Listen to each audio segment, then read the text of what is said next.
hello' everyone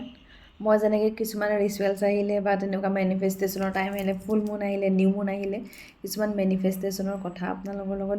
discuss কৰোঁ তো তেনেকৈ ধৰণে এতিয়া সকলোৰে গম পাইছে 10 মে' অক্ষয় তৃতীয়াৰ বিষয়ে বহুতে হয়তো গম পায় তো অক্ষয় তৃতীয়া মানে হয়তো গম পাইছে অক্ষয় তৃতীয়া হৈছে লক্ষ্মী যেনেকৈ আমি ধনতেৰছত আমাৰ প্ৰস্পাৰিটি এবাণ্ডেঞ্চ আনিবৰ কাৰণে আমি ৰিচুৱেলছ কৰোঁ তো অক্ষয় তৃতীয়াও হৈছে তেনেধৰণে 10 গুণ বেছিকৈ ৰিটাৰ্ণ কৰা এটা যদি আমি কিবা প্ৰস্পাৰিটি মেনিফেষ্ট কৰোঁ বা তেনেকুৱা ধৰণৰ কিবা মেনিফেষ্টেশ্যন বিচাৰোঁ তো অক্ষয় তৃতীয়া হৈছে তাৰ কাৰণে খুবেই বেছি ভাল এটা সময় তো অক্ষয় তৃতীয়াত আমি যিকোনো ধৰণৰ মেনিফেষ্টেশ্যন কৰিব পাৰোঁ তো অক্ষয় তৃতীয়া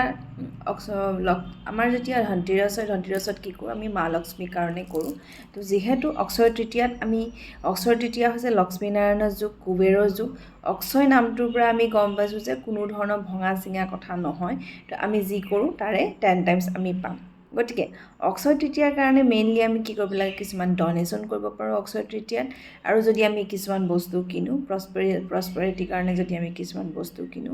যিয়ে আমি নিদিওঁ কিয় আমাৰ 10 টাইমছ ঘূৰি আহিব তো অক্ষয় তৃতীয়াটোক আমি মা অন্নপূৰ্ণাৰ দিন বুলিও কওঁ অন্নপূৰ্ণা যিহেতু মা লক্ষ্মীৰ এটা ৰূপ তো অন্নপূৰ্ণাৰ দিনত আমি যিয়ে কৰোঁ সেইখিনি আমালৈকে 10 টাইমছ আহিব তো সেইটো কাৰণে আমি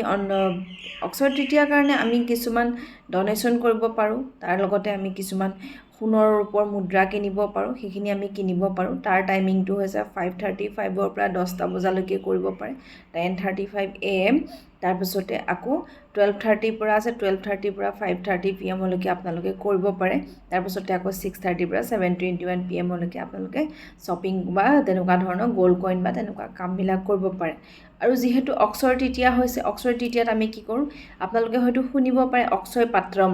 এটা কনচেপ্ট এটা আছে অক্ষয় পাত্ৰম বুলি হয়তো কোনোবাই ক'ৰবাত ইউটিউবত যদি আগতে শুনিছে তো তেতিয়াহ'লে মই আপোনালোকক কৈছোঁ যদি নাইও শুনা তেতিয়াও আপোনালোকক মই কওঁ অক্ষয় পাত্ৰমটোত কি হয় আপোনালোকে এটা গ্লাছৰ বাউল ল'ব গ্লাছৰ বাউলটোত আপোনালোকে কি কৰিব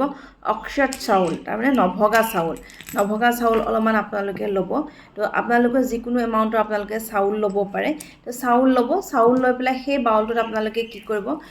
কিছুমান চিনেমান পাউডাৰ বা ডালচেনি পাউডাৰ অকণমান দিব পাৰে চাউলৰ লগত নিদিলেও কোনো কথা নাই অপশ্যনেল হয় যদি আছে আপোনালোকে দিব তাতে আপোনালোকে কৰিব 7 কইনছ এনি কাৰেঞ্চি এনি ডিনমিনেশ্যন যদি 1 ৰুপিজৰ লয় 1 ৰুপিজৰ 7টা ল'ব যদি 2 ৰুপিজৰ লয় 2 ৰুপিজৰ 7টা ল'ব তো তেনেকৈ আপোনালোকে 7টা কইনছ ল'ব তাৰ লগতে আপোনালোকে কৰিব কি গ্লাছৰ পাত্ৰটো অলপমান চাউল ল'ব অক্ষত চাউল ল'ব তাৰ লগতে আপোনালোকে যদি চিনেমন পাউডাৰ আছে সেই আপুনি দিব পাৰে তাৰ লগতে আপোনালোকে ডিনমিনেশ্যন এনি কাইণ্ড অফ ডিনমিনেশ্যন কাৰেঞ্চি ডিনমিনেশ্যন আপোনালোকে দিব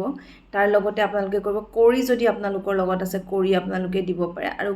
কৰি দি পেলাই সেইটো মা লক্ষ্মীৰ ওচৰতে আপোনালোকে ৰাখি থ'ব আৰু পাৰিলে যদি চিনেমান পাউডাৰ নাই তেতিয়া পাৰিলে আপোনালোকে চিনেমান ষ্টিক এটা কিনি আনিব সেই চাউলখিনিৰ লগতে চিনেমান ষ্টিকটো থিয় কৰি থৈ দিব যেনেকৈ ধৰক এইটো এটা বাউল এইটো হ'ল আমি ধৰক গ্লাছৰ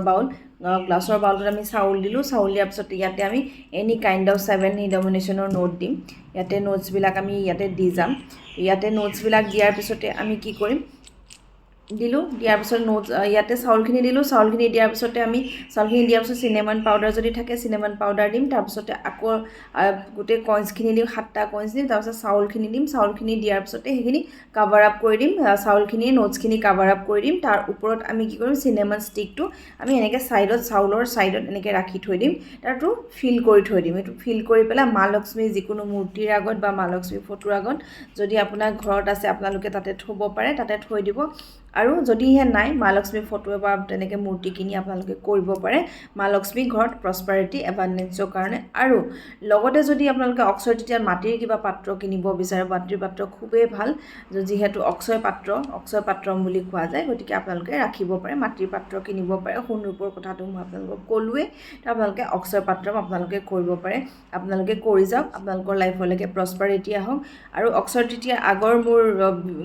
ইউটিউব চেনেলত যিটো ভিডিঅ' আছে তাতো অক্ষয় তৃতীয়াৰ কিছুমান মই ৰেমেডিজ দিছোঁ তো আপোনালোকে সেইখিনি ৰেমেডিজো কৰিব পাৰে কৰি যাওক প্ৰস্পাৰিটি আহক এবাণ্ডেঞ্চ আহক আপোনালোকৰ লাইফলৈকে আপোনালোকৰ যিমানেই ভাল হ'ব সেইখিনি মই বিচাৰোঁ আপোনালোকৰ লাইফত এবাণ্ডেঞ্চ অহাৰ লগে লগে